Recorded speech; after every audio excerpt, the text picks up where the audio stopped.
आपके पास एक घर या गाड़ी है, क्या वो एसेट है या लायबिलिटी?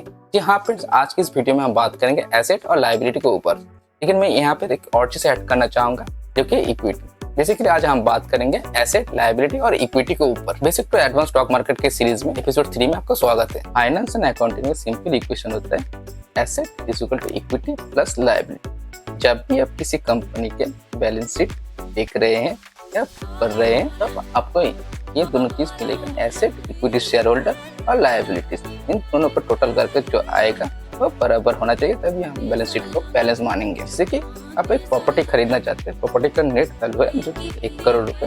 इनिशियली आपके पास 1 करोड़ नहीं होता, तो आपके पास जो होते 20 लाख जो आप सेल्फ फंड करते हैं 20 लाख, बाकी के जो 80 लाख है आप लोन प्रोवाइड करते हैं, इसे हम मानते हैं लायबिलिटी। ये जो आपने 20 लाख सेल्फ फंड किए थे हम बोलेंगे इक्विटी। चलिए अब इसके डेफिनेशन को समझ लेते हैं। एसेट मेनली वो चीज होते हैं जो आपको फ्यूचर में कैश फ्लो को जनरेट करने में मदद करती है।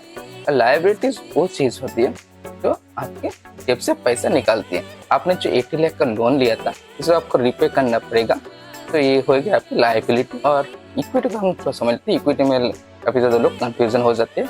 इक्विटी होता है एक तरह की ओनरशिप। आप जो यहाँ पे जो 20 लाख इन्वेस्टमेंट किए थे इसके हवाले से आप कंपनी में या इस प्रॉपर्टी के 20% ओनरशिप होते हैं। इन सारी चीज को एक कैलकुलेशन के हिसाब से समझने की कोशिश करें। Asset is equal to equity plus liability, इसे हम लिखते हैं। हमारा जो टोटल एसेट है जो कि है 100 लाख, मतलब 1 करोड़ का।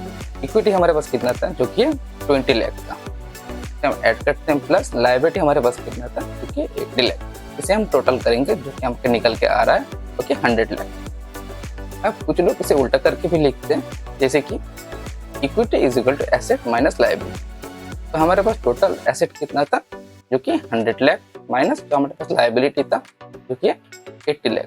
इसे हम माइनस करेंगे तो हमारे पास जो निकल के आ रहा है जो कि 20 लाख। अब कुछ लोग इक्विटी को नेट वर्थ या नेट एसेट भी कहते हैं, तो इसे हम समझ लेते हैं।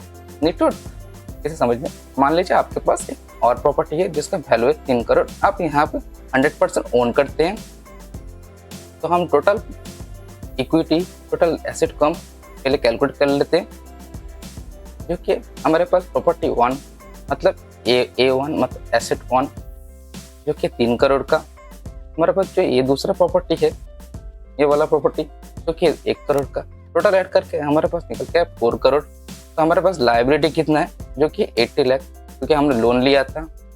तो इन माइनस करते तो हमारे पास निकल के आता है 3.2 करोड़ का। आप इस तरह से इस इक्वेशन के मदद से आप किसी भी कंपनी का किसी भी इंडिविजुअल में आप एसेट लायबिलिटी निकाल सकते हैं। चलिए आप जान लेते हैं कितने तरह के एसेट लायबिलिटीज होते हैं। 6 तरह के एसेट होते हैं। पहला जो है करंट एसेट। करंट एसेट वो एसेट होता है जो आपको कुछ टाइम के अंदर आप इजीली कैश में कन्वर्ट कर सकते हैं, जैसे कि बैंक बैलेंस, FD हो गया, स्टॉक्स, बॉन्ड एक्सेट्रा। दूसरा जो है फिक्स्ड एसेट, ये वो एसेट है आप एक लॉन्ग टर्म एसेट होता है और इमीडिएट कैश में कन्वर्ट नहीं कर सकते, जैसे कि land, building, plant, machinery etcetera. तीसरा जो है टेंजिबल एसेट। टेंजिबल एसेट वो एसेट होते हैं जिसे आप देख सकते, छू सकते, जैसे कि लैंड एंड बिल्डिंग हो गया, cash in hand, machineries etcetera. चौथा जो इंटेंजिबल एसेट। इंटेंजिबल एसेट वो एसेट होते हैं जो फिजिकली एग्जिस्ट नहीं करते हैं लेकिन बिजनेस को रन करने के लिए जरूरी होता है, जैसे कि पेटेंट, ट्रेडमार्क, कॉपीराइट एक्सेट्रा। पांचवा जो है ऑपरेटिंग एसेट। ऑपरेटिंग एसेट वो जो है जो बिजनेस के डेली काम करने के यूजेस होते हैं, जैसे कि मशीनरी, इक्विपमेंट, इन्वेंटरी, कैश। छठवा जो है नॉन ऑपरेटिंग एसेट। वो एसेट होते हैं जो बिजनेस रन करने के डेली काम में नहीं आता लेकिन आपको रेवेन्यू जनरेट करने में मदद करती है, जैसे कि investment in stock, bond, patent, trademark, extra land and property.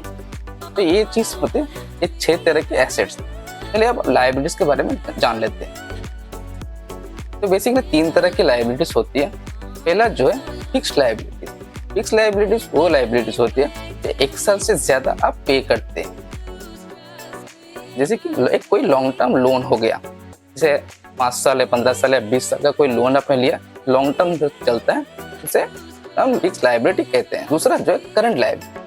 Current liabilities वो लायबिलिटी जो एक्सेल के अंदर या बार बार आप पेमेंट करते रहते हैं, जैसे कि credit card bill, electricity bill, employ की सैलरी। तीसरा जो है कॉन्टेजेंट लायबिलिटी, ये वो लायबिलिटी है जिस टाइम के अनुसार कभी घटता है या बढ़ता है, चेंज होता रहता है। इसे हम डाउटफुल लायबिलिटीज भी कहते हैं, क्योंकि जैसे कि मान लीजिए कोर्ट केस में क्या होता है, आपको पता नहीं कब तक एक केस चले, केस के राय कब मिलेगा, अब केस में जीतोगे या हारोगे इसका कोई पता नहीं चलता, इसलिए आपको बार बार जेब से पैसा निकालते हैं, इसलिए हम इसे कॉन्टेंट लायबिलिटी या डाउटफुल लायबिलिटीज कहते हैं। तो फ्रेंड्स ये थी आज की वीडियो अच्छा लगा तो लाइक कीजिए, शेयर कीजिए अपने दोस्तों के साथ। मिलते किसी नई टॉपिक के साथ, तब तक के लिए bye, thank you for watching.